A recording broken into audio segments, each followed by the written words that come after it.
Le REER, est-ce que ça peut être nuisible? C'est quelque chose qu'on entend parfois de « Ah, mais le REER, c'est pas bon, on paye de l'impôt, on devrait faire autre chose ».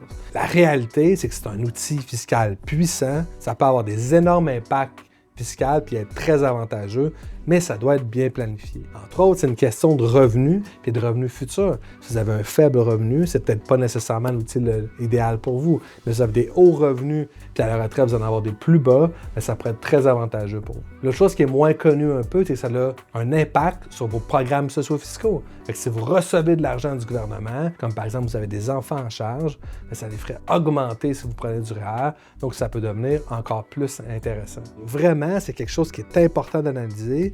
Quand on vous propose du REER par un professionnel, bien, votre revenu futur, votre situation devrait vraiment être pris en compte parce qu'étonnamment, c'est aussi le plus commun, le REER comme produit, mais c'est aussi un peu le plus complexe à analyser. Mais c'est vraiment à vérifier au cas par cas. Donc, n'hésitez pas à consulter un planificateur financier. N'hésitez pas, si vous avez des questions, à les écrire en commentaire. Ça pourrait faire l'objet d'une prochaine capsule.